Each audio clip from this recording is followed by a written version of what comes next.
If you're concerned about climate change and want to understand it better, why is it accelerating now? Is there anything that can realistically be done to address that acceleration? Then this video is for you. It's a lecture, the core of which explains three important principles in a way that's accessible to most people. Number one, radiative forcings, the warming and cooling influences that between them drive temperature change. Number two, energy imbalance, the rate of heat energy being trapped over and above what's required to maintain the Earth's current temperature and heat it up further. And number three, climate sensitivity. How sensitively does the climate respond to a given change of greenhouse gases in the air? I've been studying this whole thing for 17 years now, since 2008, and I've been helped by many scientists. And now Herman Jaya, who's not a scientist, but he consults top people in very large organizations on their messaging. I'm grateful that he wanted to learn this material from me. What follows is the whole lecture unedited, but you'll probably find it useful anyway. It's long, and so come back to it if you need to. I'm not looking to make money here, and there probably won't be another one for a while at least. So it's going to need all the help it can get with the YouTube algorithm. So if you think it should be exposed to other people, please give it a like and share the link with your friends and colleagues. Here it is. Yeah, just say a little bit about yourself again, Herman, please.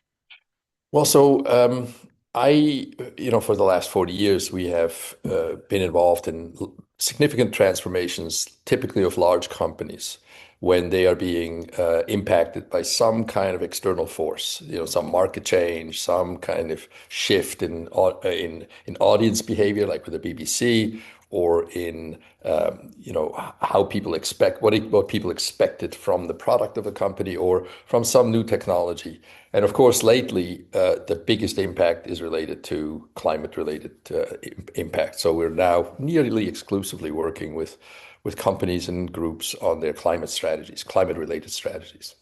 Great. Okay, thank you. Okay, so let's get started. If I now this is a bunch of slides Mhm. that I've prepared. Took me a long time. Are we doing? Let's start at the beginning. Uh, and this could take, well, let's see, about 90 minutes. So planetary cooling has become urgent. Why and what can be done? So Herman Jaya, you're my one-person audience today. So are we doomed? Climate warming is accelerating. So we've got this removal of aerosol cooling. A lot of people may not be aware of that. Self-reinforced feedbacks, which feed off each other with growing intensity. Here's a big point. Net zero is essential for long-term stability, sustainability, but it's no longer sufficient. Some people will disagree with that.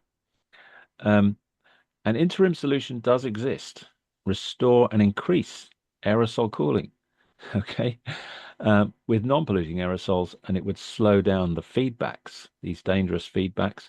So feedbacks like the loss of ice reflecting sunshine away means that the oceans or the mountains absorb more heat from the sun, and there's many others. So these are slides of my own. This is my take. The public is afraid of aerosol cooling, or many people are. When they hear about it, what's all this about putting something in the air? We shouldn't be doing that. And they'll see no need for it. Why do we need to do that? It's nice and warm, as you were saying just now. It's nice and warm. And even worse, the media or some parts of the media make money by fueling public fears. So it tends to be called solar radiation management, or SRM. Some people call it sunlight reflection methods. And so that frightens people. So there are groups that say, for example, there's a group called Hands Off Mother Earth, that say we shouldn't be doing anything like this.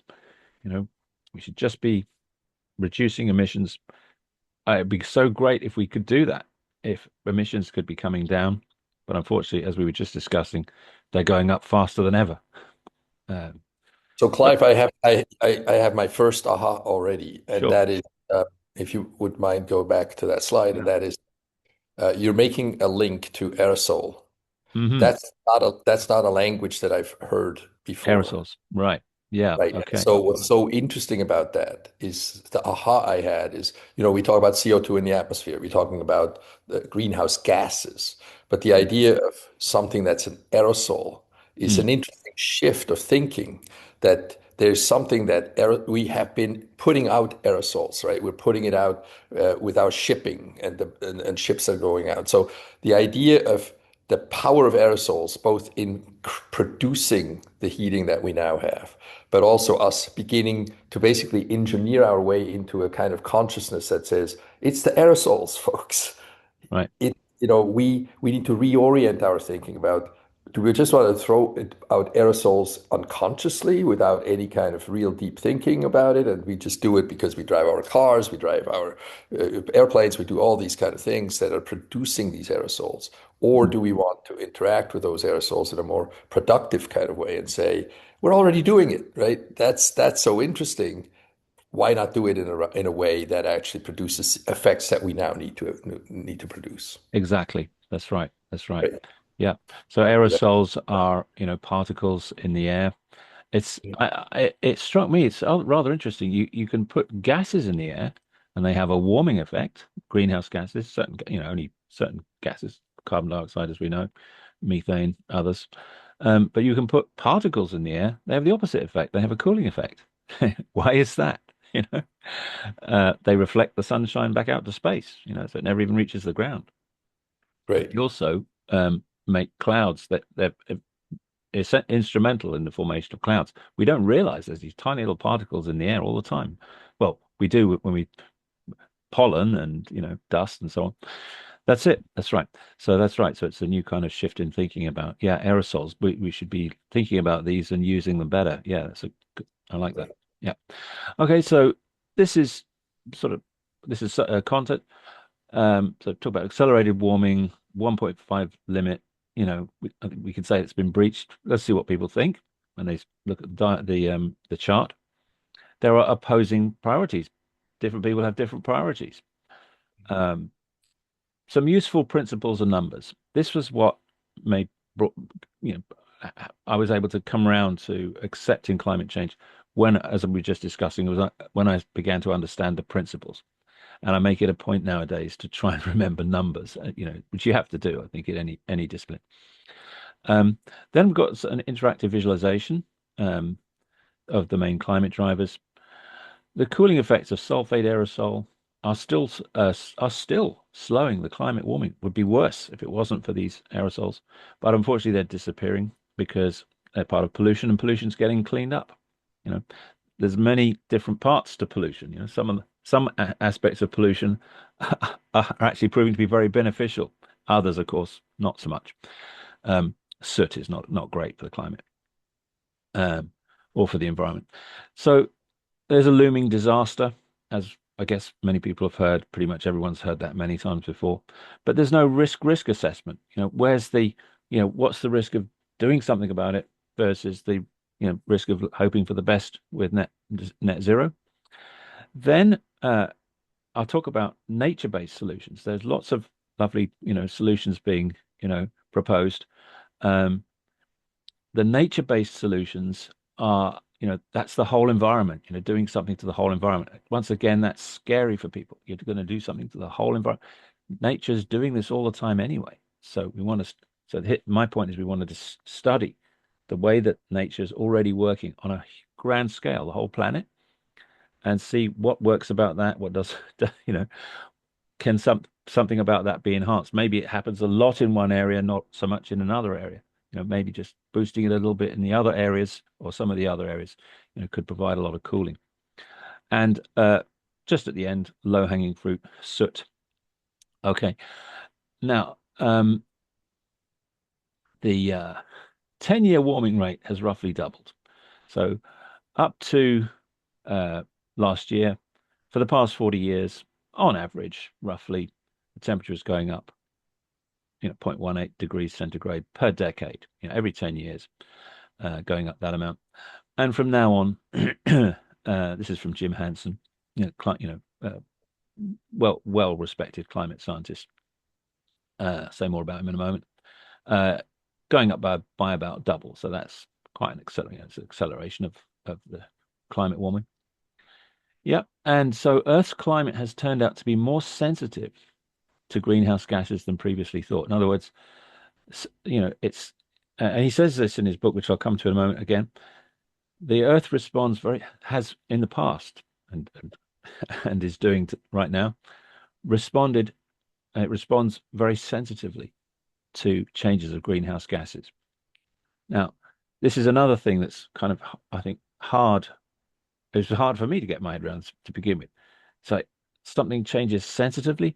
If you think about, I mean, normally, if you think about a sensitive person, for example, they'll fly off the handle very quickly, but if for some, comment they don't like, but the Earth, if you could try and imagine somebody who's offended, but they take a whole year to get angry. uh, this is and you wonder what is it that's done that. So the climate, the Earth is so huge, and these changes are very small. These changes to greenhouse gases. Another reason why people can't quite believe it. These changes are very small, but it changes so sensitively but slowly. This is what we're up against. This is what there is to understand. So anyway, this acceleration means that, given that we're at 1.5 now, as we'll see, it means that 2 degrees, if we keep going like this, it means we'll be at 2 degrees by 2040. This is a very bad idea. We don't want to be there. Okay, global temperature of the past three El Nino events. So El Nino's,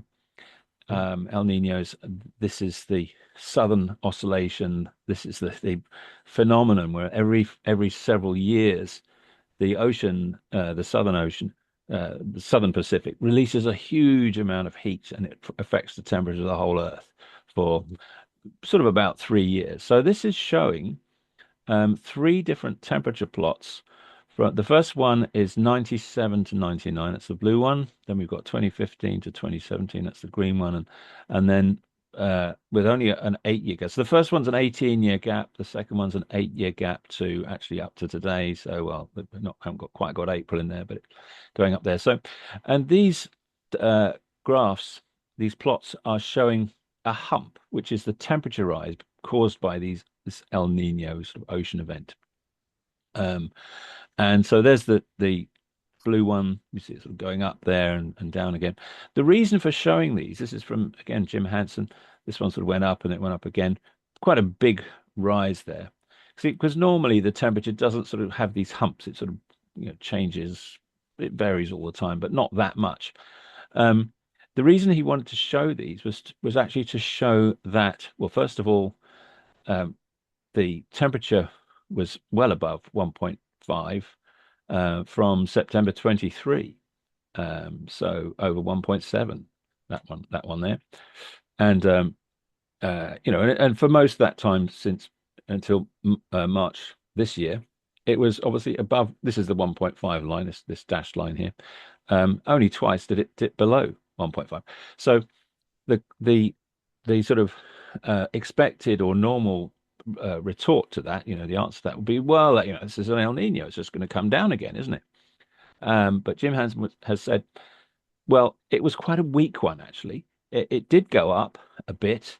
We could see this here, but it hasn't really got, it hasn't got far to come down again. So we can't really expect the temperature to drop much, if at all, below 1.5 for the rest of this year. So he not really expecting it to drop much below, because the El Nino is over now, pretty much. I mean, it seems to be. And so, so therefore, we can say that we've pretty much, we've reached the 1.5 degrees C limit, in real time. Now, the reason why we don't hear from officially that's been the case, it hasn't been sort of announced, not that I've seen, is because here's the official view, the Intergovernmental Panel on Climate Change, the IPCC. They base the temperature on an average of the last 20 years. So, I mean, given that the temperature is accelerating, it doesn't seem appropriate to me, to me at least, to be taking 20 years, to take the average over 20 years. If you're in a period of of rapid acceleration, shouldn't you be looking at more, a smaller sample of the more recent temperatures? Um, It reminds me a little bit of Maureen Ramo, who says, the reason why the melting hasn't fully occurred yet, it's akin to putting a frozen something into the oven. And if you look at it a minute into it, it's still frozen. If you look at it 3 minutes, even though the oven is at a certain temperature, and it's kind of like that. The lag makes people silly. And but if you would say, well, the average of the oven between when I turn it on and where it's now at 450 is 125. It's just not so, right? It's a completely different orientation. And this pizza that's now in the oven is going to melt, because it is now adjusting to the reality just over time. And so yeah, that's the interesting thing. yeah, yeah, How do yeah, we absolutely, explain that so people understand that this is a train that has left the station? absolutely. Thank you, Herman. Yeah, yeah. The other thing to notice about this that strikes me is that these plots are, they're obviously there's a lot of variability, but the difference between them is sort of mostly the same sort of distance. These two arrows, I put these arrows in myself, and they're exactly the same size. I made sure they're exactly the same size. And you see what I'm trying to say here is but that's an 18-year gap, and this is an 8-year gap. So if it was a much shorter gap, wouldn't you expect the plots to be much closer together?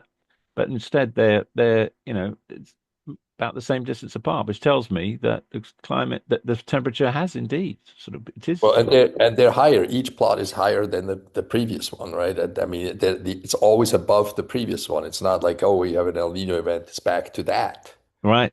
Yeah, it's always above. We can Um, predict what it's going to look like in 4 years from now, 8 well, years yeah, from now. Be yeah. above it will be above the last one. It Like, will be well above the last one, to the same sort of distance above on the whole. Yeah, yeah. If it can keeps accelerating at this rate. Yeah, yeah. So, and yeah, and so 1.5, we didn't want to get there. This wasn't supposed to happen, and it has happened. Okay, so I mean, we've heard this many times. The effects of climate change will continue to worsen. So there's real estate becoming uninsurable, wildfires, fires, mountain glaciers retreating. There's a lot of worry about that now, increasing worry because it threatens water supplies. I've got a slide on Arctic sea ice loss coming soon. I mean, it's very sad that people die of overheating in especially in hot countries, and also, I mean, it's terrible. It's loss of species, ecosystems. More about that later. So here's my take on the problem.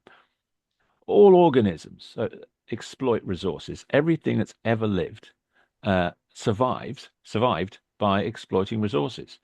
From microbes to the cleverest human beings, we all, we're living things. We all do that, and exploit resources to destruction if allowed. So we take yeast. Yeast ferments sugary water to its own destruction. That's why wine is no more than about 12% alcohol, because the yeast poisons itself. You know, they never learn. They never say to each other, let's stop now because we're just going to poison each other if we keep going. They never learn. But humans and humans, among the many things that we do, the resources we exploit. In a sense, we exploit the atmosphere because we use it to, well, put our gases into the atmosphere. I looked up, when did human beings first, who were the first people to start burning fires? So we've been doing this for a very long time. It's actually Homo erectus a million years ago. Still doing so. They took it for granted. They could take it for granted, but we now know that we're changing the atmosphere. Be a good idea to think of another way of getting our energy. Uh, so let's not go there because this is more about the climate than net zero and things like that. Why do so many people still not accept climate change? Now, this is a temperature plot from the last kind of 20,000 years, and there was I mean, strictly, you shouldn't call it an ice age. It was a glacial period, a glacial maximum. So there have been about 8 really, really cold periods in the last million years. And the last one ended well, we can see when it ended, about sort of 18,000 years ago. And the ice melted, and then for about the last 8,000 years, temperature's been pretty stable. which means sea level hasn't changed in 18 years. It changed enormously during this time, but it didn't change much in 8,000 years. So we just can take for granted. Stable conditions for 8,000 years enable us to take for granted. There we go. I just said this, didn't I? Yeah. Yeah. Little did Homo erectus know the success and then failure that would lead to releasing energy by burning hydrocarbons. So, so that's it. So small fishing villages became huge metropolises. It's just, I mean, I was when I was a kid, it never crossed my mind that the whole world could become unstable. That the climate would change. So, what's my path? I teach IT subjects. I was a denier, a climate denier for about 12 hours till my father said, because I watched a documentary called The Great Global Warming Hoax. Father's dad said, um, think again. So I thought this was a rather important question to not know the answer to. And so I started reading books. And it wasn't until I came at this about the third or fourth book I read. And as we were just saying, I finally began to understand. So I couldn't just accept, well, it's all going to be terrible, well, because of greenhouse gases. Well, what is a greenhouse gas? How does that work? And so it's really what I learned from this book, or the basics of what I learned, that's coming in these slides. So let's try and get to that quickly. Most notably, Jim Hansen said in the 1980s, and he's been saying it ever since, the effects of climate change would be delayed, um, and then they'll amplify. So that's why, for all that time, he's been going around speaking to politicians saying, you need to, reduce emissions. Yes, yes, yes, yes, we must do something, but very important. I also, again, this is from me, climate change, when you look at numbers and sort of a little bit of arithmetic, I mean, financial, some of the best brains, obviously, they work as city traders and financiers, um, and they understand. Very, uh, well, I should say, I admire. So I teach some of these people as well, and they just know that the relationship between you know interest rates and inflation and capital markets, all this kind of stuff. Um, and I'm interested in that myself, but I'm really spend most of my time understanding this stuff. But there's a lot of similarities. So numerical relationships, you know, climate science are always trying to separate signal from noise. What's the general trend here? Just like financiers, there's likely outcomes that can be hedged against. It's what we're trying to say. A looming crash that can be prevented. Well, at least ameliorated anyway. So we're going to get to some important principles and numbers. I mean, basically, this is one of the most important ones. The warmings minus the coolings is the net driver of climate change, and these are the numbers I'm going to be presenting very soon. And this is watts per meter squared, these numbers. So it's power per unit area of the Earth, of the Earth. Why is climate change accelerating so fast now? Several reasons. Loss of cloud cooling. A lot of people are not aware that clouds provide a cooling effect, and there's less cloud cover. Um, there's growing self-reinforcing feedback effects. I think I've mentioned this already. Um, Now, that's consistent with a sensitive climate response. The thing about climate sensitivity, this is a big thing that Jim Hansen talks about in all his newsletters, saying, the climate is turning out to be more sensitive than previously thought. And so to me, that's a very important number. That explains, if it's actually more sensitive than previously thought, no wonder the temperature is going up faster. Yeah, human greenhouse gas is still increasing despite huge amounts of money spent trying to avoid them with new renewables and so on. What's the main focus of the media and most people? Well, it's number four, isn't it? Net zero. There needs to be, really, I think, given what's coming down the line, could be quite soon. Well, increasingly we know this. More public awareness of 1 to 3, especially 1 and 2, but really just being aware that the climate, they got it wrong. Well, they're still arguing about it right now.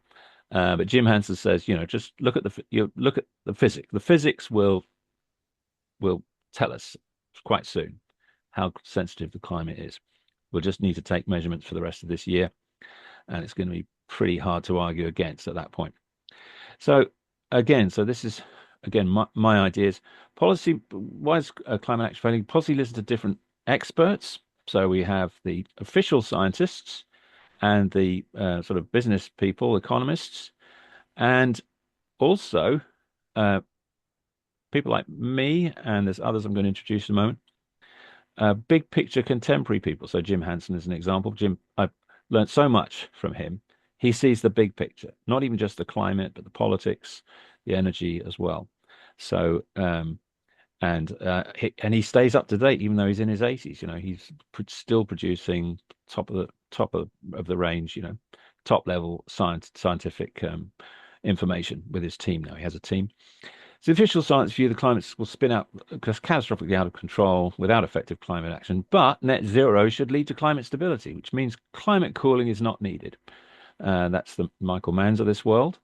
And, you know, I agree. We don't want to do extra things. We just would much prefer to reduce emissions. I agree. You don't want to do, mess with the climate even more. But if it's become clear that there we go. I've got more slides on there. If it's become clear that it's gonna well, that's not happening, the emissions are not being reduced, it's going to be disaster. It's going to be really horrible with lots of well, then don't you need to do something? So they miss the high risk of net zero not being achieved in time. This is what they miss. And I mean, right now, I just heard Eric Schmidt, from Google, Uh-huh. talking about AI and the impact from AI on Mm, energy consumption. And he basically made a point to Congress just a few days ago that AI is being underhyped. mm, That is underhyped in terms of what you're talking about here, which is he suggests that AI is going to consume, he claims, 99% of energy. Uh, so while we're struggling with every inch of reducing, emissions, yeah, trying to net zero, and as you're pointing out, it's a huge effort. yeah, Here comes this magic trick called AI, and yeah. it is taking off without limit. We're all using it. You cannot even get away from it. You open your email, it has been AI processed. You go to a Google search, it has been AI processed. So, and then of course we do all kinds of things, slide decks, talks, whatever it is. It's something that's becoming part of life. But the amount of emissions that is associated with it and the speed with which emissions are now increasing because of this abundance of AI developments is is far beyond anything that we are doing to counteract emissions and things of that nature, right? So again, not only are we not achieving it in time, we are now adding to it at a rate, at an exponential rate on the other side. Mm, And that's just a shocking reality. And it's unstoppable. That AI engine, that genie is out of the bottle. It mm, has been released. mm. It's being used in everything you can think about. Yeah, yeah. Well, net zero does need to be achieved someday. So that does need to be Well, that genie does. we are just facing a significant disruptor in Yeah, the yeah, net zero game, right? yeah. Of a type and of a magnitude that nobody had imagined. Right. Well, okay. I'm not arguing against that, Herman. And I use AI. It's very, I very know. useful. Yeah, it's very useful. So I'm gonna have to do another video talking about energy systems. But there we go. And It's how they contribute to this, right? We're dependent on energy, and hardly anybody is claiming that we can produce enough energy for this AI revolution by using all, renewables. resources, No. right? The only one that they are talking about now primarily is nuclear, right? It has Yeah, become a more attractive solution. But in the the whale. meantime, let's dig, yeah, let's drill, baby, drill. Yeah, yeah. Okay. Moving on. Yeah, thank you for that, Herman. So the business. So here we are with this. Uh, Countries have a growing need for energy. Cheap, reliable energy is essential There you for go. Yeah. AI, should we say, national security, food security, all the things that support our standard of living, to which we've become accustomed. Net zero is implausible anytime soon. Energy transition constrained is by limited. So renewables, in other words, constrained by the limited mining and refining capacity. I've seen people say there's nowhere near enough copper mines, and you can't build a copper mine overnight. Nuclear energy is still too expensive. They conclude that climate action is an expensive luxury. So, we'll have to sort of forget about climate change, or at least sort of put it down the priority list and hope for the best. Warming amplification makes further delay dangerous, unfortunately. The warming is amplifying. The self-reinforcing feedback processes amplify, and they are, increasingly amplifying the effects. Big picture contemporary view, warming is now accelerating dangerously. The climate's more sensitive than previously thought to greenhouse gases. Planetary cooling is essential to avoid increasingly damaging disasters and mass extinction within a few hundred years. Effective net zero. Right now, it's ineffective. The policies people are trying have not the people haven't tried very hard, Herculean efforts, but it's ultimately been ineffective. I mean, there's many different countries that you know they violate their agreements, or they circumvent the agreements. Uh, Effective net zero is needed as well, and a functioning global economy. It's a big ask. I mean, the Earth. It strikes me that the planet Earth and the way it works wasn't made for human beings and human civilization. It wasn't made for anything. It just made itself the way it made itself. Things change slowly, as we'll see. And now we suddenly want to, release hydrocarbons kind of almost all at once, or on a very increased scale. And well, it's going to respond the way it responds according to the physics, and it's not going to be to everyone's liking. Geoengineering or climate repair, the most dangerous geoengineering. So this is what Jim Hansen says, is what my father says, is what I say. The most dangerous geoengineering is what's warming the climate. You know, that's what we're doing. We're putting all this greenhouse gases. That's the kind of terrible engineering that's going on. So here's a simple question. So I know notice I've been to America a few times and Sweden. The plumbing's very good. But if you go to a sort of cheap hotel on a sort of cheap end of some sort of small town in Britain, stay in a hotel, you might find yourself going in the shower and your hot tap gets stuck.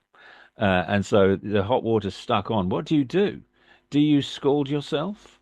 Or maybe you turn up the cold so that the shower comes out not too hot. That's what I'd do. I'd turn up the cold. Might be coming out too much, but at least it's not going to burn me. So this is what climate repair would do. It would cool the climate back down again by, increasing the cooling influence. It actually does reduce the heat coming in. But when we talk about climate influences, it's essentially a cooling influence. So risk assessment needed. We need to assess the risk of cooling versus, hoping for the best on net zero. Who is discussing all these risks with the necessary knowledge? Well, I'm sure many people. This is a group that I've become part of, as lots of really helpful people. Healthy Planet Action Coalition, cool, reduce, and remove to restore the climate. Later is too late. We've got the triad here, 3 things to do: cool, reduce, and remove. One of the gentlemen, he's in his 80s. He's retired. He was chief climate scientist for the United States, Michael McCracken. And all kinds of many of them retired, but very concerned. We have different kinds of meetings. We're meeting up. There's lots of emails, and they produced this website, and I've learned a lot from them as well. We're all trying to get the world to realize that without cooling, we're going to be in trouble, especially young people. So, okay, so now this diagram. I'm just going to take your picture away just for a moment, Herman. This diagram, when I saw this diagram, basically I've got this printed up on my wall, my office wall. I look at it kind of every day. I've been looking at it every day to try and understand what it's saying here, because it's often called Earth's energy budget. It's talking about why climate change is happening. We've got energy coming in from the sun, like this, This is what's called shortwave, so it's just light, an ultraviolet light. And the energy leaves as infrared. So you have to think about the Earth. So again, this I didn't realize this, didn't actually think about the Earth. Think about the Earth. It's not touching anything. It's just floating in space. The only way it can gain energy and lose energy is from radiation. I do need to see you actually, Herman. I'm going to have you up there. Yeah. So the three insights I'm going to go through. Um, so that's how it gets its energy. Um, it just gets it from radiation and it loses it. So it gets its radiation obviously from the sun in this, ultraviolet and visible light mainly. But um, the only way it can really lose energy, apart from the light that's just reflected, is it loses it as it's called thermal here. It's infrared. Okay, so it's like the Earth emitting infrared radiation. So, I mean, if you stand on a cold night and there's a bonfire, like we have a bonfire night in Britain, you can stand, if it's a big bonfire, you can stand quite a long way away from it and still feel the heat. So that's infrared. We know infrared cameras, they pick up the heat that's being emitted from somewhere. So this is how the Earth loses its heat. It's just from something that's warm. Obviously, the sun's extremely hot, so it's like white hot. So here's the three insights. The first one, when I looked at these numbers, there's 340 watts per meter squared coming in, and what's going out is 100 plus 239, which is 339, and that's a difference of one. So the imbalance should be 1 watt per meter squared. It's a very small amount. Actually, down there it says the imbalance is 0.7. This is out of date. It's now more like 1.3. So that's the imbalance. So, and again, Jim Hansen says this in his book that it seems like a very small amount. I mean, 1 watt is such a tiny amount of energy. What's that going to do? The thing is, it's consistent. This is the average amount coming in all the time over every square meter of the on average, day after day, week after month, year after year. And so it does actually have a gradual warming effect. That's why the Earth is warming. And, for those 8,000 years up to the pre-industrial time, the amount coming in and the amount going out it must have been exactly the same on average, just exactly the same. So we're now getting this little bit more coming in. Another insight, second insight is to see that quite a lot of energy gets reflected by clouds. Now, clouds are an example of an aerosol. I mean, aerosol is particles or droplets. So cloud is made of water droplets. They form as dew on particles when the air rises up to a height that it's so cold. As you go up in altitude, it gets colder quite naturally. And then the air can't hold its water vapor, so it just forms as dew on something. And if there's an aerosol particle, a little bit of dust or pollen or whatever it might be, it condenses onto that. So that's what clouds are. They're just water droplets that have condensed onto particles, and they're highly reflective. They reflect, as we can see. So we can see 25 watts coming from the ground getting reflected, a total of 100. So that must be 75 getting reflected from the cloud. If we divide 75 by 340, to get the fraction, it's 22%. It's more complicated than that. You have to think about the clouds also trap heat underneath them. But clouds anyway, they do have an overall cooling effect. And if we have more clouds, they reflect more of the sunshine away. It doesn't take much more cloud cover to cause quite a strong cooling effect, or if you don't need to lose much cloud cover to have a very strong warming effect. And this is what's been happening in the last few years due to reduced pollution, as I've been saying. So, yeah, a small increase to cloud reflectivity could actually reverse the imbalance. The next insight, really, and this is what I've found this again, you have to think about it. This is actually the greenhouse effect. We see it happening right here with these, this sort of infrared going up, but a huge amount of infrared coming down again. I mean, 342 is even more than what's coming in from the sun. Watts. Um, so what this is the air actually, because it's got greenhouse gases in it and they absorb infrared, they're absorbing, just like if you're standing, long distance from a bonfire, you feel that heat, you're absorbing it, it's warming you up. In the same way, the air absorbs infrared because it's got greenhouse gases in it now. It absorbs that heat.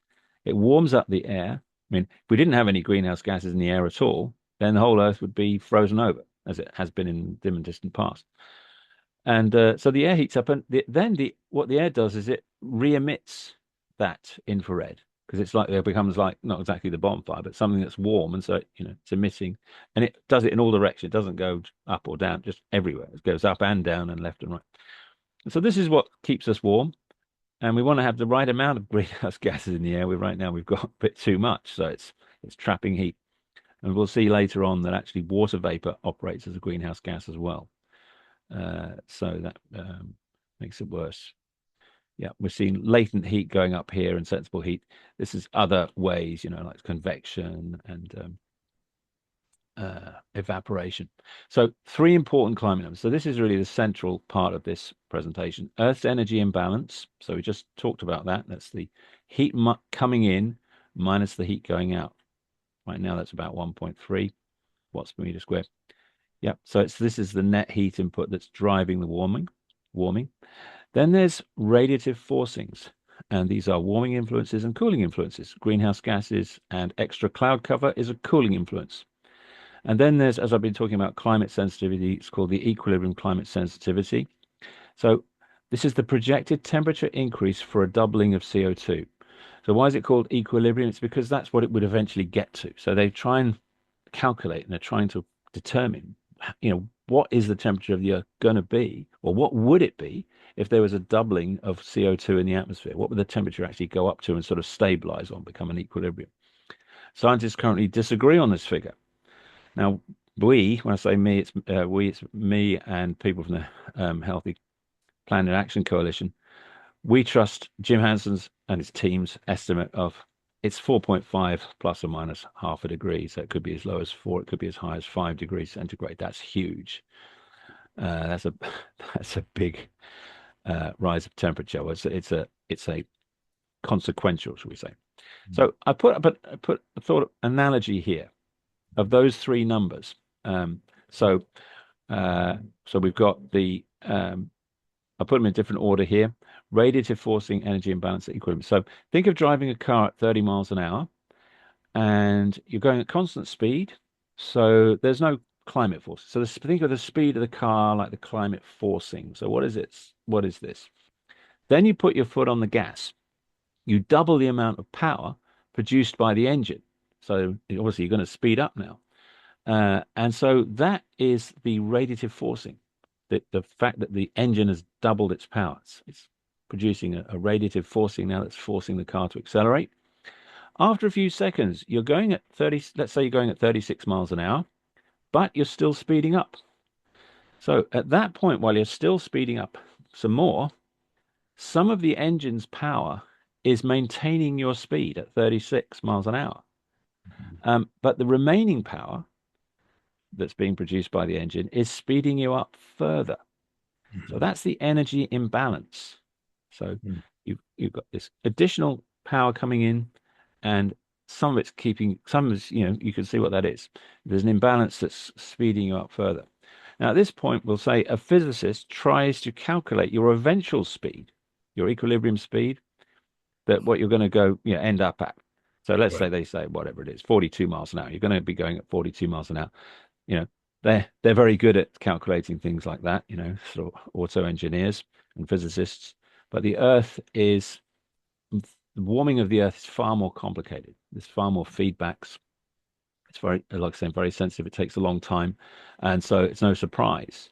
Plus, climate scientists haven't had all the instruments they wanted to measure everything. They never have quite what they want. So anyway, so they're disagreeing in quite a big way about the climate sensitivity, what it's going to end up at.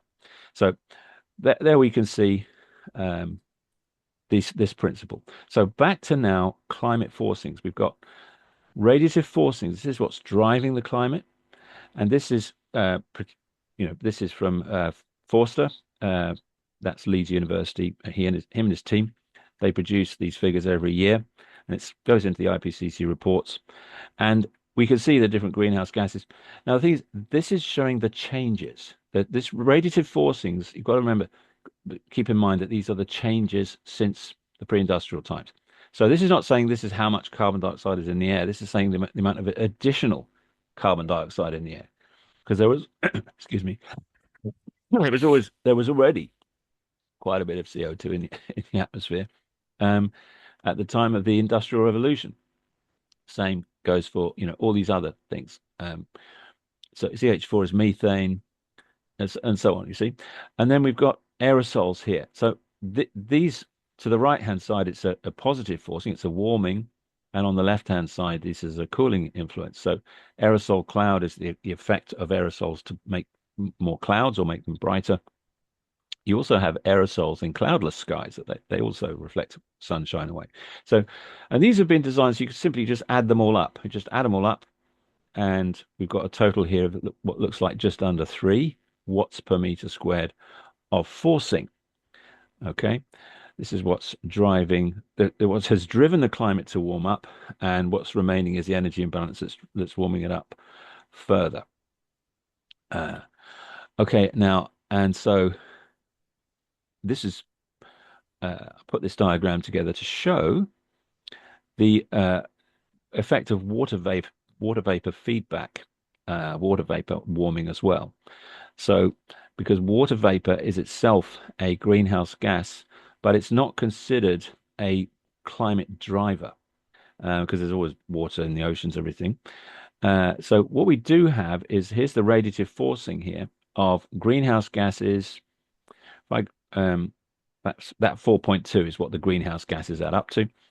And this is the cooling effect of having more clouds. And we've still got more clouds than there used to be at an industrial revolution. And that's reflecting, a bit more sunshine away than was the case at the time of the, 1750. And so those two together, 4.2, you can add them together. Well, 4.2 minus the 1.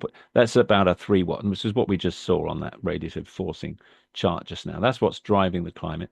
The thing is that when the temperature warms up, as it has done now, we're up about 1.5 degrees centigrade. Again, this is on average. It varies enormously around the world and day by day as well.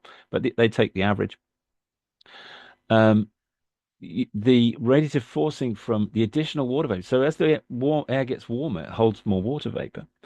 And water vapor is a very strong absorber of infrared, which means it traps infrared, which means re-radiates it back down again. So it has this trapping effect, a bit like a coat. Yeah, wearing a coat. A coat traps heat. That's the purpose of wearing a coat on a cold day. It traps heat. So this is what greenhouse gases do as well. But then as warmer you get, this is a bit strange because, so let's go to the next slide. It's the effect of water vapor is like wearing a coat that gets thicker by itself. You've got a very strange coat on that as you get warmer, your coat gets thicker.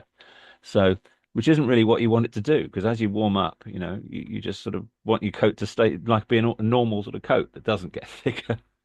But this is the atmosphere that we have, the effect of water vapor makes your coat get thicker as you get warmer. So there's the energy imbalance. This is really just showing a balancing number. So, but I wanted to put that in to just sort of balance the numbers really. But I mean, the important ones are the climate driving and the effect of water vapor adding up, basically. So, so this is what. So we one of the people we speak with is that helps us is Alan Gadian, meteorologist, professor of meteorology at Leeds, and he points out. Well, he keeps pointing out about water vapor. Whoops. He keeps pointing out about water vapor. And he also says that you can't keep cool if the temperature gets too high and it's humid. If you go to a humid place that's hot, I mean, that's what's been happening in parts of India now, Pakistan, I think Iraq. The heat dome effect. Yeah. The heat dome effect. If you're a poor person that can't afford air conditioning, we have to work outside or something and it's 50 degrees, you simply cannot keep cool. No matter how much you sweat, there's nothing you can do to keep cool, and so it becomes dangerous, and people die. So this I don't think we need to spend too long on this. I think I did this just out of my own curiosity. It's like I mean, if as Jim Hansen is saying, it goes up to 4.5 degrees centigrade. I mean, that's a horrible, catastrophic. But at that point, what would the effect of water vapor be? So it would actually be more. What's driving the warming, what's driving heat into the ocean to heat up the oceans, is there's more coming from water vapor than there is from the driver of greenhouse gases. So I've actually reduced this because this doubled CO2, the doubling of CO2 does actually relate to a climate forcing of about 3.7 watts per meter squared. That's what you'd get for a doubling of CO2. So, if I just go back to this, right now, this is what, sort of a bit over 2. So we haven't doubled CO2, but these others sort of add on to it. But so this is what it's saying. If you double CO2, you get about 3.7, climate warming. So I put that in here. But really, with the other greenhouse gases we've got, methane and others, it actually adds up to more than 3.7. So essentially, we've got more than 3.7. But we've still got some cloud cooling, so it's actually down to 3. So you have to include all these influences together. So, okay, so let's leave that and look at these climate drivers now, because whenever I show these to we have meetings and I show them to people, they're interested to see the stuff. So, and this is what I teach for a living as well. Um, you can download these figures. I mean, there's just tons of them here. Figures from the internet, it's called GitHub. The Forster team make it available. So, and um, I played around with it to begin with, but okay. Cut a long story short, I decided to do absolutely nothing to those figures. Just take them in and don't modify them. What all the system is doing is adding them together in these plots. And they confirmed that you really can do that. You can just add the radiative forcings, just as I showed you on that chart just now. You can add them all together. So what we have here is, since 1900, what's been driving the climate up to the present day, and it's got these huge swings in it. That's because everything's added up, including natural variation. So, and so it's very helpful that the people like the Forster team, they separate these radiative forcings out, so you can plot them like this and look at them separately. So and I've separated them out here into human warming. That's basically essentially greenhouse gases plus one or two other small things, but mainly greenhouse gases. There's the natural variability, which I'll go through in a moment. And there's the human cooling, which is mainly aerosols. Now, if we go down keep coming down further and go to this one here, I thought it'd be interesting to take out the natural for now and take out the cooling. Just look at the CO2 and the other greenhouse gases. And the first thing that surprised me about this was that actually there was more warming from other greenhouse gases between 1963 and 2003. And so then the question becomes, what are those others? If we come down to the detailed level, the next level down, it separates them out. Now, these categorizations are, again, my own. Fast oxidable and slow oxidable. They're not normally called that in scientific circles, but I've done that because I work with a chemist, volunteer with a chemist, who has pointed out, and I've learnt it completely, that certain greenhouse gases, they're called short-lived climate forces or pollutants, methane and others, they oxidize in the air. That's why they're short-lived, because they go away. They react in the air and they become something else that isn't as powerful a greenhouse gas. So we can start to look at those. People know about methane. So let's take off CO2 now. Take off CO2. Contrails is just, the wispy trails left by aircraft. That has a slight warming effect, but it's not too worrying. So we'll take that off. We've got fast oxidable and slow. So slow oxidable is things like CFCs. They take a long time to go away, unfortunately. But we'll take those off. They're not as bad as the fast oxidable. So if we go break down the fast oxidable to the fine level, Mhm. that's methane, and the other one, the main one here is tropospheric ozone. So we can see the climate forcing. If I go to the top here, the climate forcing of methane is 0.57 watts per meter squared. For tropospheric ozone, 0.49. It's not that different. Um, and and these others are fairly small here.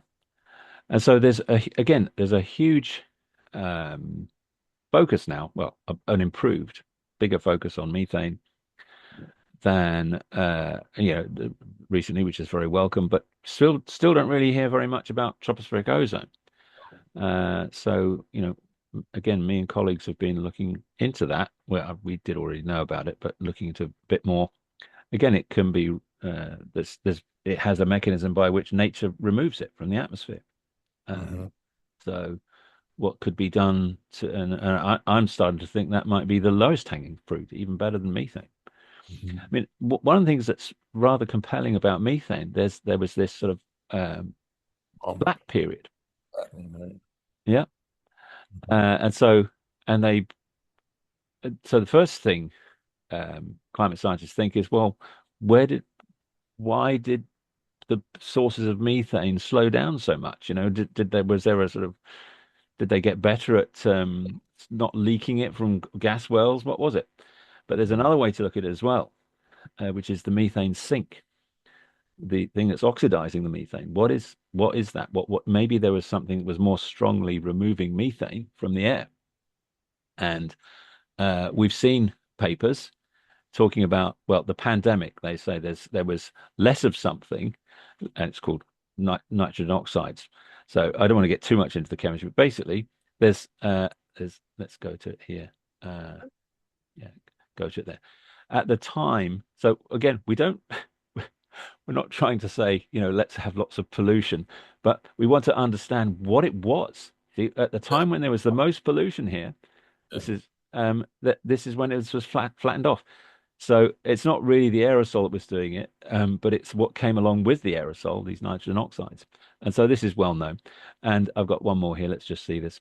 Uh, During the pandemic, the methane rose. It went up quicker here during the pandemic.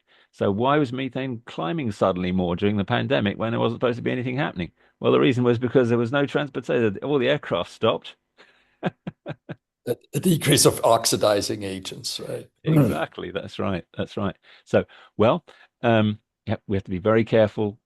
What is it? Correlation doesn't mean causation, but Right. it's looking pretty compelling.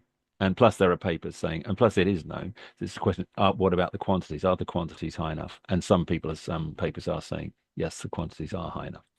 Okay, so let's move on with this. Uh, Natural. So here's the natural. So that's a bookmark that shows, let's see, um, just the solar and the volcanic, and going back to 1800. And so some people say, oh, no, no, it's not greenhouse gases. It's the sun's got stronger since human beings came along. Actually, the influence of the sun is measurable and not to be ignored as well. But it's nothing like as strong as the others. And these is showing volcanic. So, and I put in the volcanoes. So huge amount of cooling from Mount Pinatubo. I think I have to go back to there. Oh, why can't I see it here? Oh, there we go. Pinatubo in the Philippines. Um, Huge cooling, -2. And there's others here. This one here, nearly -6 watts per meter squared. I mean, that caused famines.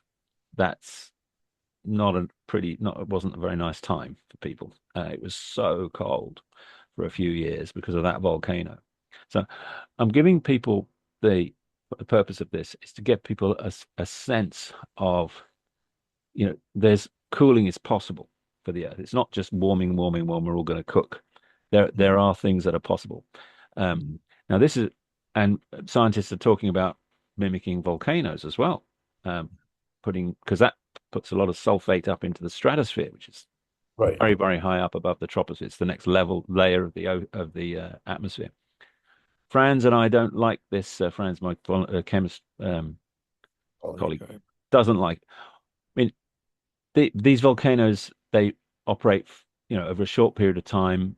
Anyway, so they operate for a short period of time, and then it has a very strong cooling effect, and then their atmosphere recovers. The thing is that the the troposphere, I'm talking about methane getting removed and tropospheric ozone getting removed. A lot of it happens with photochemistry. So there's all kinds of wonderful things happen in the atmosphere by the effect of sunlight. Sunlight gets absorbed, it drives chemical reactions.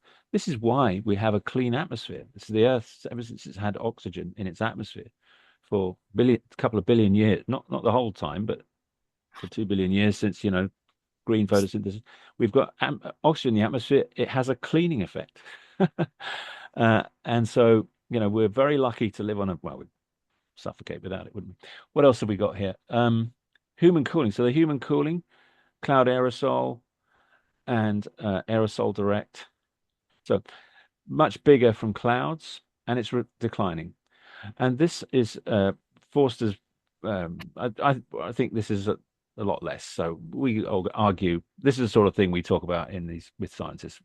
Argue about the numbers all the time. Mhm. We can get the idea of this that this has been doing some cooling, and so let's keep going. Come back to it. And so there it is again. This has been going on for decades, since even 1850, there was a certain amount of cooling because, well, Britain at that time had a lot of sort of steam engines, I suppose. Coal produces sulfur as well. Uh, um, and then as we just go up the scale again, they put them together again like this. There's the natural and the human caused. Uh, there they are. This time it's going all the way back to 1800, and that's where we are back there.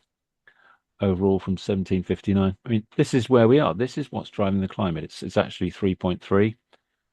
At 3.7 is a doubling of CO2. This is what Hansen is saying is going to take us up to 4.5 degrees. The reason why we're not at that point is because we've got cooling going on here. Taking the greenhouse gases on their own, they're a 4.2. That's well above doubling of CO2. What's holding us down and to be in a cooler, you know, Earth is the aerosols. Yeah. Now, and unfortunately, the International Maritime Organization is busy coming out with legislation to say that shipping needs to get rid of this pollution, which is keeping us safe. I'm sorry to say, it's the sulfur pollution that's keeping us safe. They want to get rid of it because it's has other effects. Of course, it um, I, th- uh, I thought I thought they had gotten rid of much of it already, and well, it has had exactly the effect you're talking about, yeah, right? that's right. That's right. Up Yeah, the yeah. shielding. Respiratory disorder. That's right. They have. Yeah. So I think these numbers. I think I wouldn't be surprised. This is the 2024 figures. When let's see if the figures next year from Forster are a lot less. Yeah. Let's see. Okay. So let's whiz through the rest of this stuff. The rest of these slides now. Um, oh yeah, that was the interactive. So yep. So the climate sensitivity for hypothetical doubling of CO2. Important investigating the rate of temperature rise and the effect. Scientists currently disagree. IPCC have been saying for a long time, three degrees. Hansen is saying, how can you say that? Given the warming, given everything we're looking at. I mean, he does modeling. He looks at the ancient history and takes current measurements. He's more rigorous in my view. And he's saying it's 4.5, but it's more sensitive. So we can expect to see rapid rises, more rising of temperature. Doubling of CO2 is equivalent to 3.7. I think you can Google that. Google that. That's what they say. Greenhouse gas, as I just said, 4.2. So yeah, I'm just making the same point I already made. Uh, Greenhouse gases are the aerosols is what's actually preventing disaster.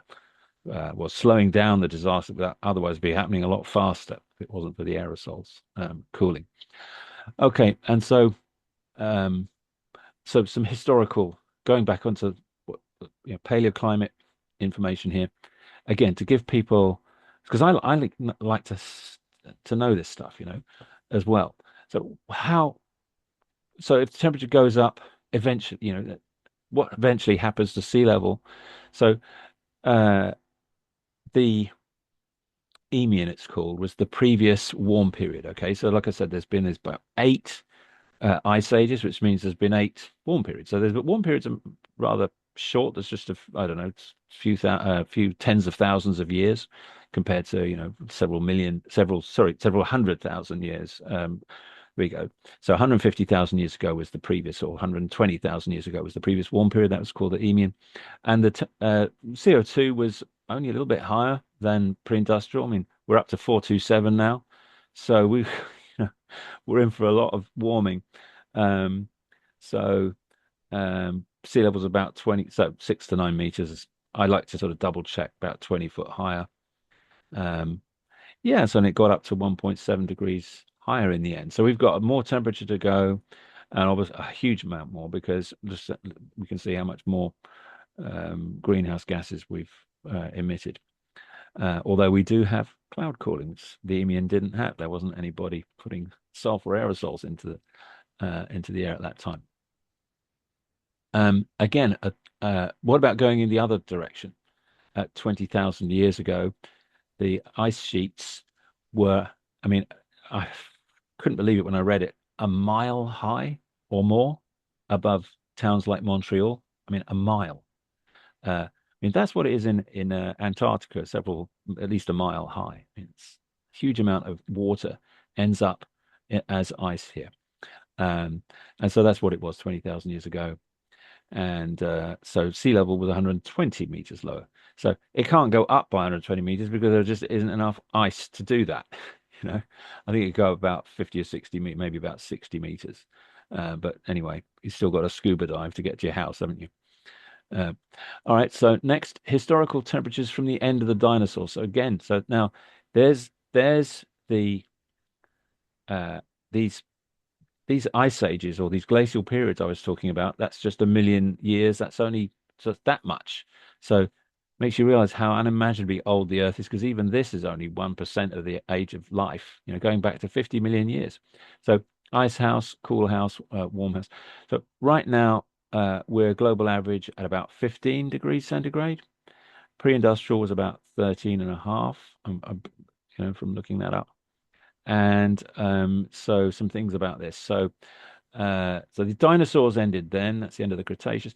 This is the Paleocene Eocene thermal maximum, PETM. A huge spike. Coral reefs took millions of years to recover from that. So what I'm getting onto now is, the disaster coming down the line, because that's essentially what we've got. We've got a spike, an absolute spike, possibly even, I mean, it's even sharper than this spike, what we're doing. This took, well, it ran for about 170,000 years, apparently. Mostly temperature swings were slow. They took hundreds of thousands of years. This is the warming we've got in the pipeline here. One of the things to, I mean, you and I won't be here, Herman, between half a trillion, 2 trillion tons of carbon in frozen methane hydrates. So this is what's one of the theories. They don't actually know what caused this spike here, but it's thought it could have been, methane coming out. Yeah. And so when I realized this, I thought, I've got to have a slide on it. So a warning from before the dinosaurs. So this is going back 250 million years ago to just before the dinosaurs began. The extinction event that actually led to their era was the end Permian extinction. And so it's also called the Great Dying by geologists.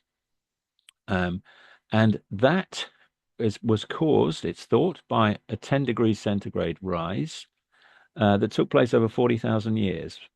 Could minimum 10,000 years, maximum 100,000 years. So I think the general sort of thought is, but who knows? They don't know for sure, but say about 40,000 years.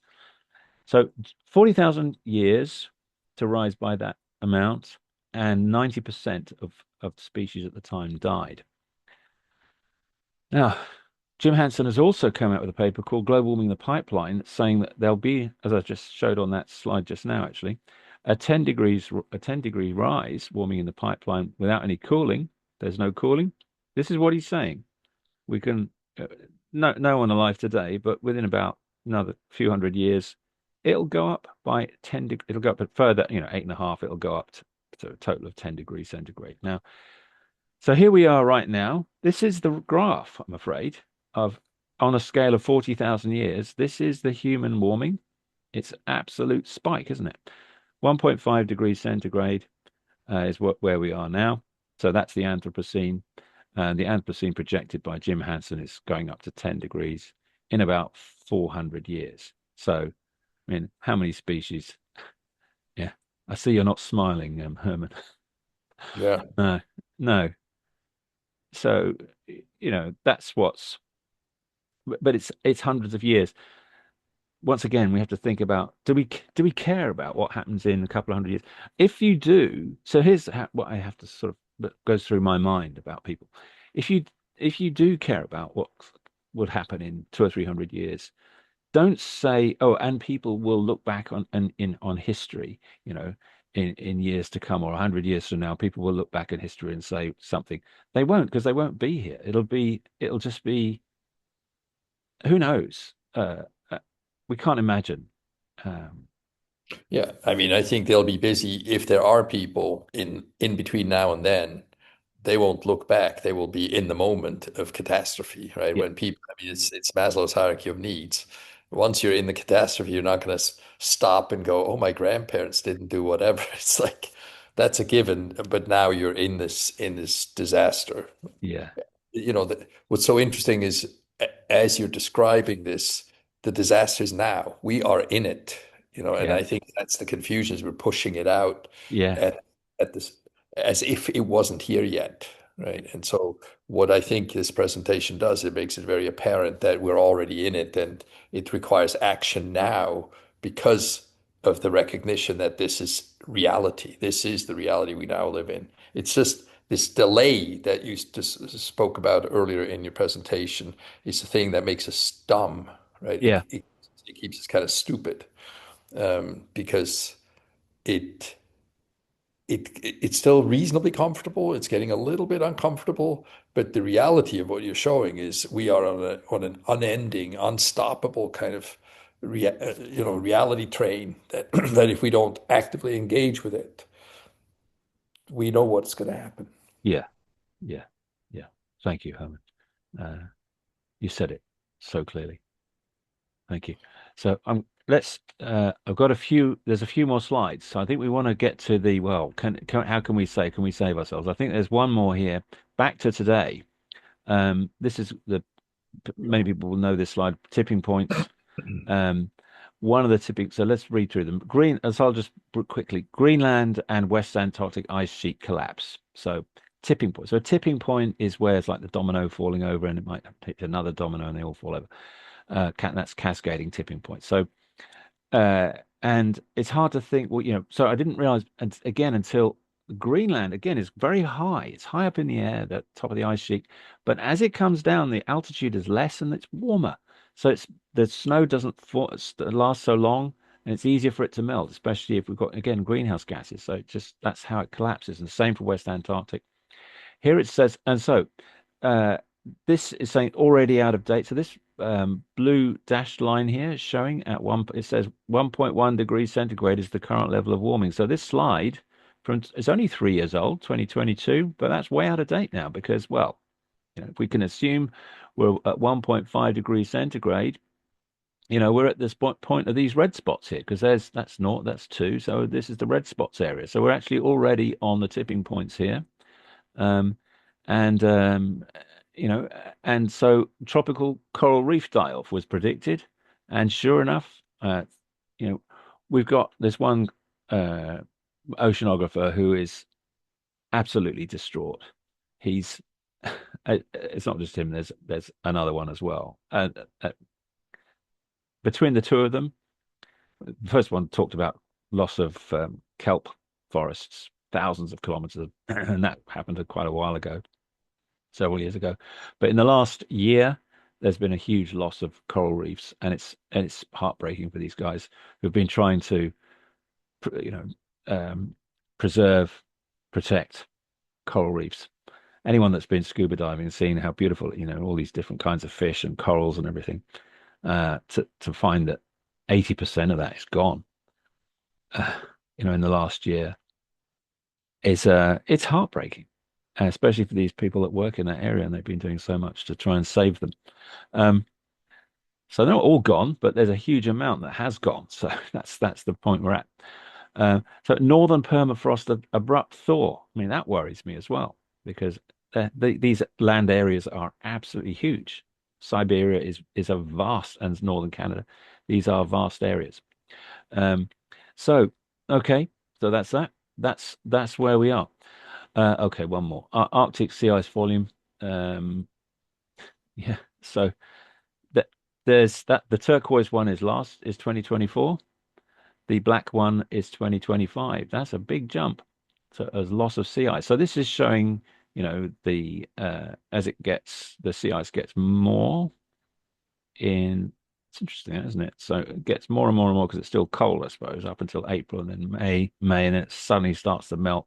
You get a very big melting going on here.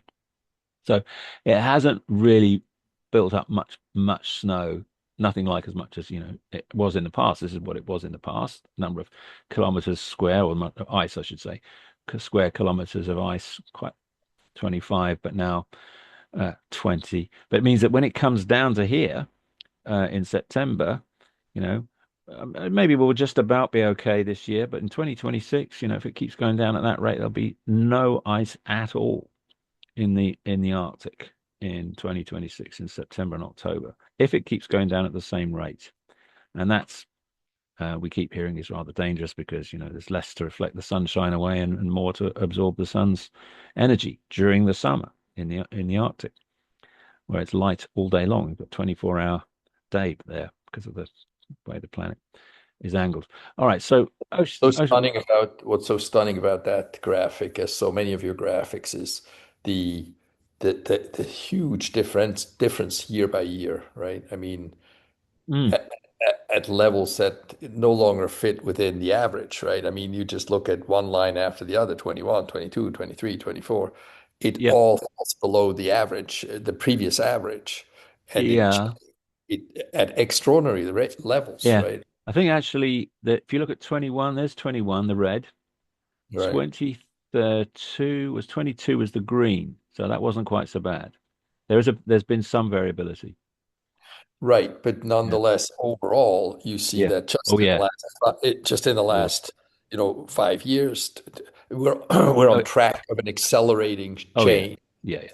That's right. Is Yeah. very very deeply represented here. That That's right. is absolutely You're absolutely remarkable. right. Yeah. Yeah. As you did before, you can predict 27, 28. Where's it going to go? It won't just return magically to, these older averages. That's right. Yeah. Yeah. And that's the biggest departure from the turquoise to the black. Yeah, you're absolutely right, Herman. Yeah. Yep. Okay. So warming accelerating fast. Why? Declining cloud reflectivities, I've been saying. Nice little graphic. So that's what reflective clouds look like, and not such bright clouds, and not so many, because bright clouds last longer in the sky. They take longer to become big droplets, which then rain out. Declining cloud reflectivity is mainly due to lower sulfur emissions from shipping, which is from new rules from International Maritime Organization. We've tried to contact them. I've got a slide on that in a moment. Warmer air over the oceans. So I think there's scientists are still debating that. But what I heard the other day was, okay, so you have to go higher in the air before the dew forms, before the cloud forms, that it's cold enough for the cloud to form. And then when the cloud does form at this higher altitude, they evaporate more easily, so they don't last as long. So this is, so again, it's a feedback. As the Earth warms, the clouds don't last as long, so the total amount of cloud cover is less. So therefore, you get more uh, ocean exposed to sun. So it just feeds on itself and goes faster and faster. Yeah. So Earth dimming has been measured by satellites and from the moon. So it's called Earth dimming. Um, yeah. So here's my name here, Clive Ellsworth. We wrote this paper. It's called an open letter to the International Maritime Organization supporting maritime transport that cools the atmosphere while preserving air quality benefits. Um, and Alan's there as well. Uh, and so, we've made them aware of it, and we haven't heard anything back from. We've been emailing them. We don't get replies. Um, I don't know if they're embarrassed or they're just not that we're not important enough for them. I don't know what it is. But anyway, we keep plugging away. And anyone who's got political connections that can get through to the IMO and just see if there's something they can do. It's no good being embarrassed if it's going to cause this much of a climate disaster. They maybe they were badly advised. Maybe they can say, we okay, we can make an amendment. Maybe you can for now put your sulfur emission. Maybe I don't know. I mean, they put a lot of effort into removing sulfur emissions, so it's really awful for them to realize, this is now warming the climate. Didn't they know that? They didn't read Jim Hanson's Storms of My Grandchildren book that I put up earlier.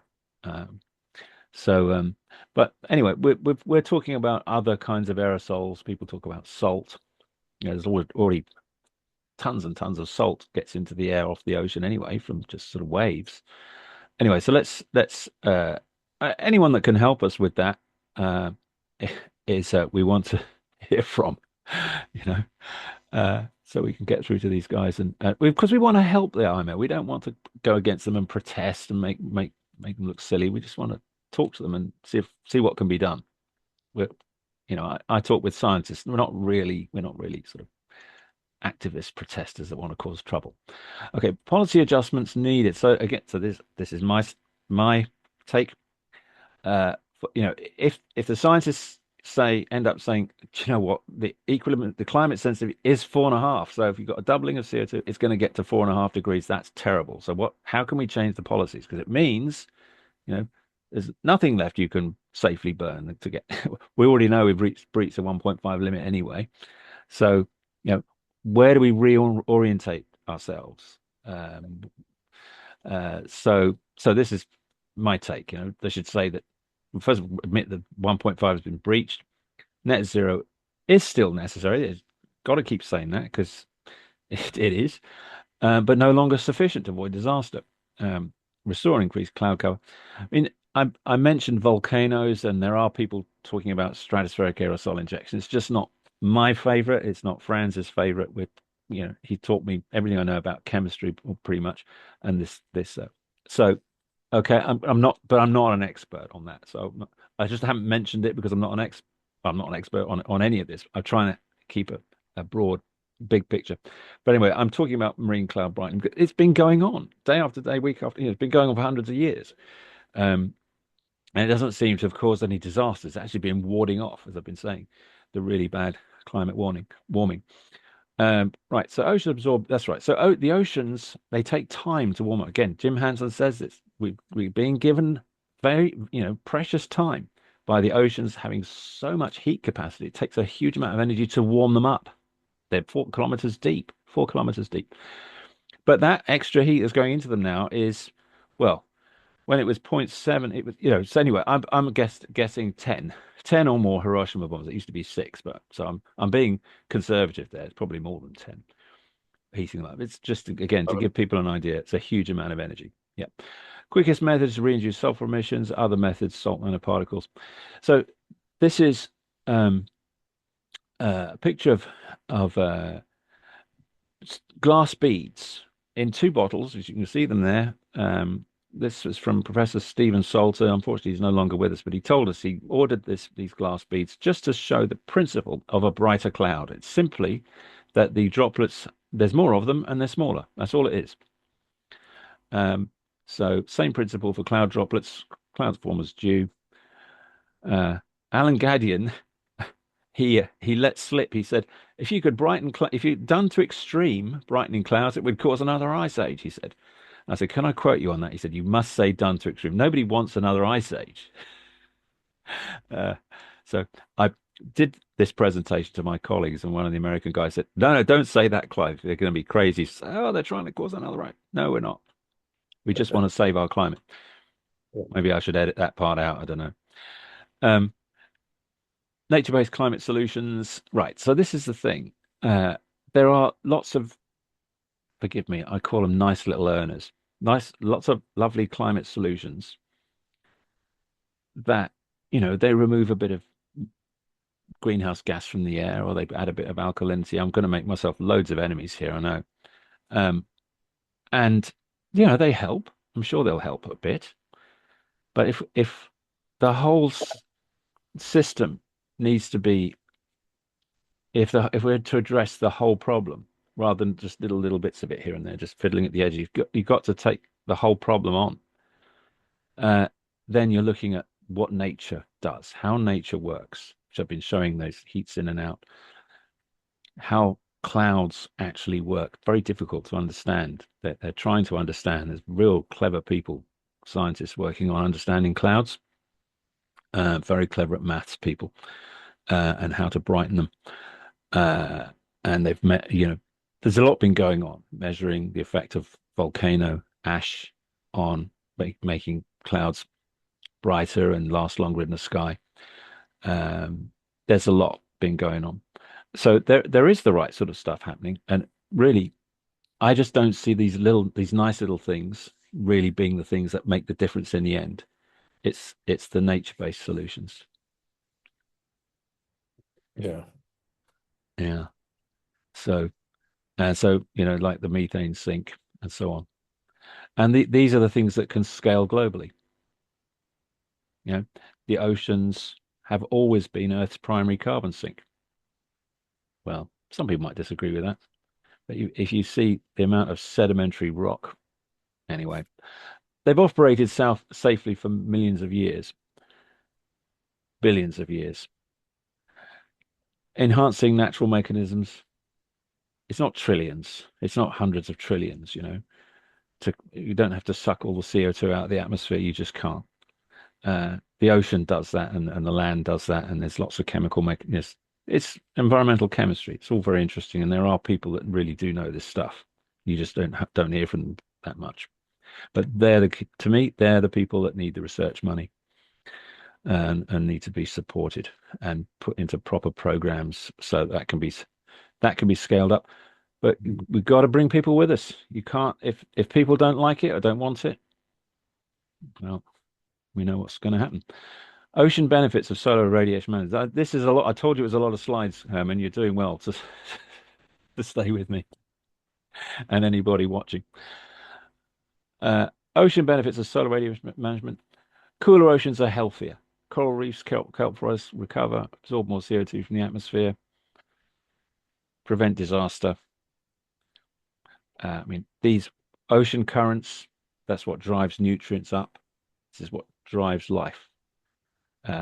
If the ocean currents stop, this is why you get a lot of fish growing around. You fish, around islands and coastlines. We talk about all this in our meetings. Phytoplankton raise the pH. That reduces surface acidification. So, land benefits of planetary cooling. Land benefits. Cooling the oceans would reduce extreme weather events, keep homes insurable, would reduce the loss of mountain glaciers, so people don't lose their water supplies, would reduce the number of famines. We haven't had any recently, but they're coming if we don't do something. Methane emissions from wetlands, tropospheric ozone in polluted areas. The missing risk assessment versus cooling versus inaction. So risks of marine cloud brightening. So I don't think I've missed anything. People will need to tell me if I've missed something. Altered rainfall patterns, but it depends where the clouds are brightened. You do it in a small number of areas, you could do it more evenly, you'll get more even cooling. Some regions might actually warm a little further that are getting cooled. Most places would be cooled. Some places might get a little bit warmer. And people say, well, what about a termination shock? What if you stop doing it? It's all going to get bad again, isn't it? Well, we're already suffering a termination shock. They're already removing the cloud cooling. Risks of net zero only policy, major water stress. So, yeah, so let's just say that again. of a net zero only, if you just say that we're not going to do any cooling, it's just net zero only, nothing else. You've just got to work on net zero and make sure that we reduce our emissions and suck CO2 out of the atmosphere. Well, all those things we discussed before. I mean, deaths from overheating, all the opposite basically that earlier slide. Tipping points. Once tipping points take hold, I mean, we've already got these feedback processes that are dragging us down a steeper hill already.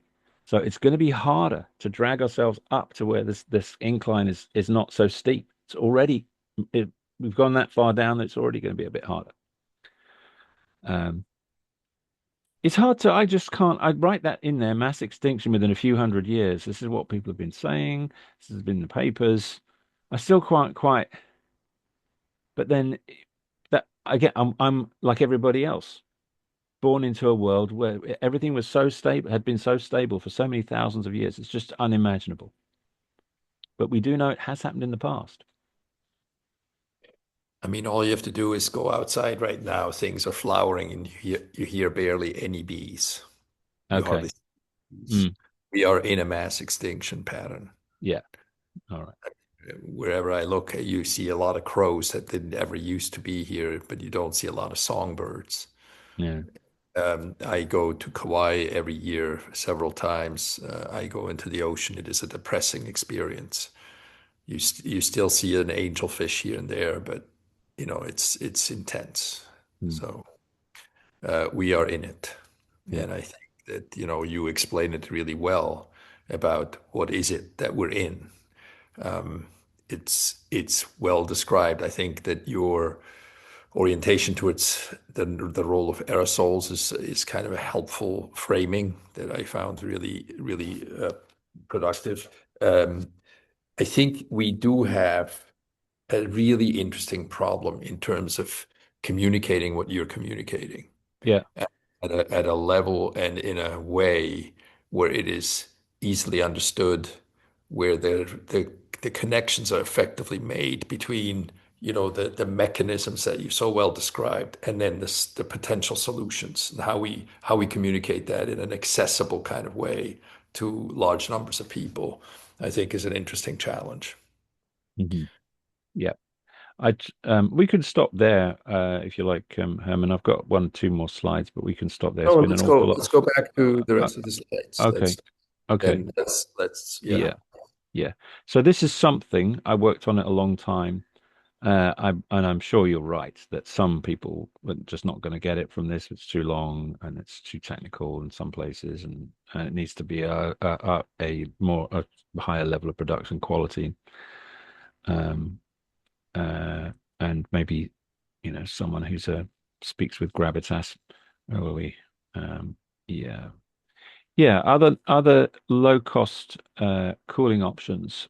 Um, Yeah, so if sulfur, I mean sulfur was very efficient, and sulfur exists in the ocean anyway and in the air.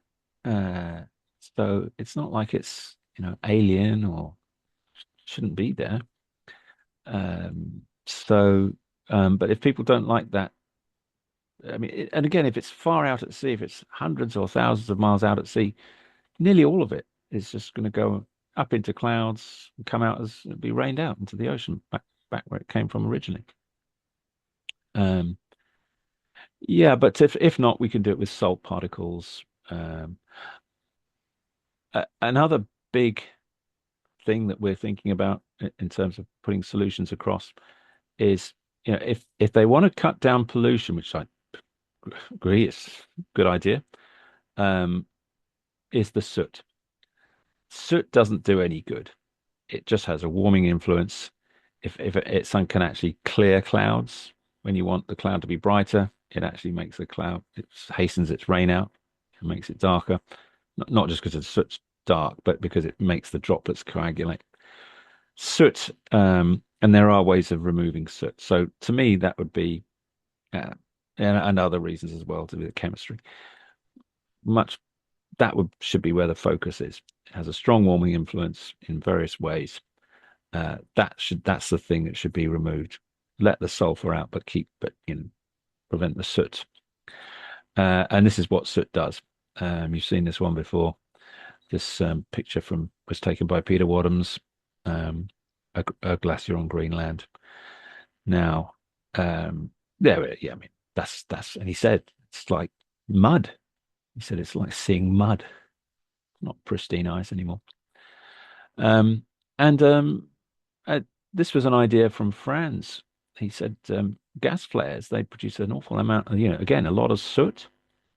Uh, but the same gas we have in our kitchen, we switch on the cooker, we don't expect soot on our saucepans when we use a gas cooker. That's because the burner mixes air with the gas to make sure it burns with the blue flame and it gets fully combusted.